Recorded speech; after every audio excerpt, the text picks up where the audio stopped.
I'm West, and I love talking about the Rangers, and let's cut the pretenses and get on to this game, because, boy, it was kind of sad to watch, wasn't it? Now, obviously, I wasn't expecting this to be anything like the game 2 nights ago. The 9-0 incredible game. I wasn't expecting it to be anything close to that, right? That's such a once-in-a-decade, once-in-a-couple-decades, once-in-a-lifetime game. I wasn't expecting it, right? But I thought we were going to win, because we'd been good against the Capitals all year. And I'm like, I think we really have a chance. And I thought that until about 6.5 left in the game. This was a game that was dominated by defense. The Rangers played a fantastic defensive game, a very physical game. And, I mean, that shows. There were only 16 or 18 shots by the Capitals all game long. I want to get period by period, Like, the Rangers dominated. They were fantastic. 5 shots in the first period, 6 shots in the second, and 7 in the third. Like, we dominated the game in that respect. We had 33 shots on goal to 18. We lost 2-1, and it's heart-wrenching. So, getting into it, the first period flew by, right? This was a super fast-paced hockey game. There was hardly any stoppage. It was just go up one way, go down the other. It was super quick, flying up and down the ice hockey, and that's really entertaining. But 4 minutes and 39 seconds left, the Capitals take a slashing call. So the Rangers go on a power play. And on that power play, we get a power play goal, which is the second time in as many games we've done that, which is exciting, right? Maybe that's going to start to get better, hopefully. I mean, Mika, I thought he looked really good tonight. He didn't cash in or anything, get any points, but I thought he had a good night. So on the power play, at 3:18, Adam Fox takes a shot and it hits the crossbar. Strome gets it, passes over to Panarin, one-timer, scores, power play goal. Rangers go up 1-0. And that score would stand for a long time, almost 40 minutes that score would stand. At 2 minutes and 28, Filipino took a hooking call. That's hard to say quickly. And the Caps get a power play, but we kill it off. That was the only penalty we took. We were super disciplined tonight, and I was really happy about that. On to the second period. 1952, Lindgren takes a puck to the face. It hit him like right here, and he was bleeding after that. And I thought he was going to be out for the game, but he just missed like a shift or two. And speaking of Lindgren, 9:45 or thereabouts. If you haven't seen it, you need to do yourself a favor and see it. The Rangers put it on their Instagram. I assume it's also on their Twitter. It's pretty much everywhere on Rangers Twitter and Instagram right now. It blew up. Just like what Lindgren did to Alex Ovechkin, the Great 8. And good lord, he rocked his world on that hit. And it was clean. It was a perfectly clean hit. Those are the hits in hockey that you love to see. Just a good old-fashioned, and that guy isn't paying attention, you run in and throw him on his back like a child. He hit him so hard, his stick broke in half, Ovechkin's. It was... oof. It was something to behold. I got excited. I genuinely was like, hoo, hoo, hoo.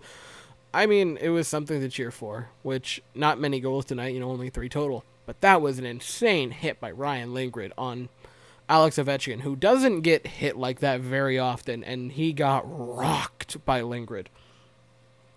And he received some jawing at 8:24. Lindgren and one of the Capitals, I can't quite remember who, we're starting to go back and forth, and they both got unsportsmanlike penalties, which, fine. I dislike, and I understand why. I get it, because you don't like your big players being hit. But we're at a very strange point in hockey, where the dirty hits we're almost letting slide. But then the clean hits like this get jawed at and get, start fights between the players, and I don't get that. There was a hit a few weeks ago, I think it was Brendan Smith, I can't remember who, but he blew someone up a few weeks back, and, I mean, Brendan Smith got a penalty because they started jawing down his neck. I think that was that Monday's game? I don't think it was, but that was relatively recently, but I think it was Brendan Smith. He had another really good hit that was perfectly clean, and I think he eventually got penalized for it. And these type of things confuse me, because it's like, really, I understand you want to avoid injury, right? That's why we have the rules specifically laid out the way we do. If you want no injuries via hitting, then take hitting out of the game. Make any hit like that illegal. but you don't have it illegal, so instead of just saying, oh, well, you can't do that 2 minutes in the box, instead, now you have the entire rest of the game, both teams jawing at each other, and them being concerned that, the Rangers being concerned that Lindgren's going to get wiped out because he laid a clean hit. And there's nothing you can do to fix this. Like, there's no easy fix of, like, oh, just do blank, and that will solve the problem. There's no real solution to this problem, not that I can see at least. So you just kind of gotta deal with it, which isn't, ideal, but it is what it is. It sucks. But they both get penalties. It's 4-on-4 for a bit. And that's it for the second period, right? I had basically no notes. I had 6 notes for the first 2 periods. And I didn't really have much for the third either. But through 2 periods, the Rangers played pretty much as close to as possible perfect hockey. And it was impressive. I was genuinely impressed. But then in the third period, before the third period started, I gotta say this, Bill Pito, during the NHL 150, had the immoral words when talking about the women's hockey last night. I believe it was Northwestern's victory, said, "So young people, that's poggers." And I started laughing uncontrollably. That made the night, man. We could have been getting beat 20-0 at that point. It doesn't matter. He said poggers on live television loudly and proudly for everyone to hear it. And it was met by a mix online by Twitter and Instagram of, "Oh good lord, he just said that," and "Oh my god, he just said that." I mean, it's iconic now. And that will probably be a running joke for a while. Anyway, on to the third period. 19:29 left in the period. Mika Zibanejad with a great defensive play. Again, he played fantastic tonight. I know he didn't get any points. I thought he played a really, really good game of hockey. He has this great takeaway and starts to get open in front of the net, and then friggin' Dylan hooks him. Dylan on the Capitals hooks him. Maybe it should have been a penalty shot. I thought it should have been, to be completely honest. It was really, really frustrating.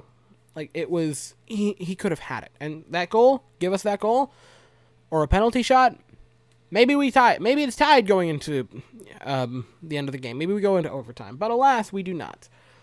So that happens. The Rangers get a power play. We don't do anything with it. Later on, 9:14 left in the period, holding the stick on Washington, which I haven't seen for a while. And the Rangers get a power play. We wouldn't do anything with it. And then, 6:42 left in the period. A Capital takes a shot. It gets deflected. Georgiev goes way outside of the blue paint. And the rebound happens to go right near Alexander Ovechkin. And, I mean, what do you expect? It's Ovechkin with essentially an empty net and a rebound right in front of him. You think he's not going to cash in on it? It's Ovechkin! So he scores. He puts it in. Big shock. 1-1. They tie it. And then, 3 minutes and 33 seconds later, or not 3 minutes and 33 seconds later, but at 3:33 left in the game, would you take a look at what happened? A Capital takes a shot. It gets deflected to Ovechkin right in front because Georgiev way overplayed it and was outside of the blue paint, and Ovechkin puts it in. What a surprise! In that moment, I saw the shot, I saw Georgiev go out of the paint, and I'm like, I've seen this one, Marty McFly style.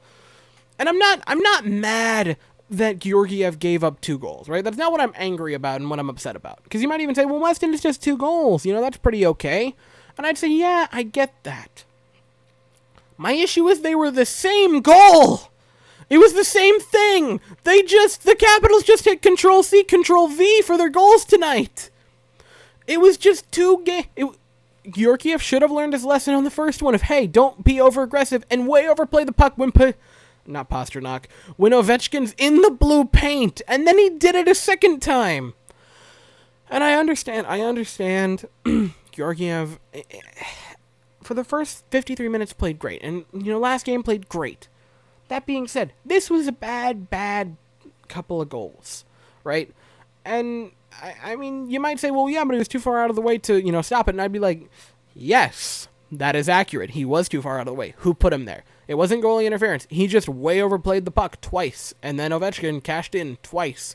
I believe now he's at 720 all-time goals, which is absurd. I don't know, especially with this season being all cut down to COVID, but man, he's going to be making a run for that all-time, and I would love to see it if I could. Like, he's getting close. Anyway, so that's it, right? That's it for the game. We lose. We lose a heartbreaker because we play 53 great minutes of well-disciplined hockey. And then we lose because in the last, 6.5 minutes, we give up 2 goals that were the exact same. And it sucks. But there's nothing else I can say. We have a back-to-back tomorrow.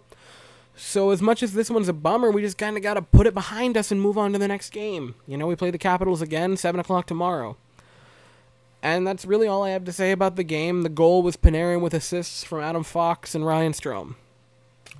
So I assume Keith Kincaid will be in goal tomorrow. I don't think Shesterkin's quite back. I hope he is, but at the same time, I only hope he is if he is fully healthy. I do not want to rush him back at this point. So yeah, that's it for the game. Thank you all so very much for watching. I will see you guys tomorrow recapping the second of the back-to-back. So yeah, have a fantastic day, and go Rangers.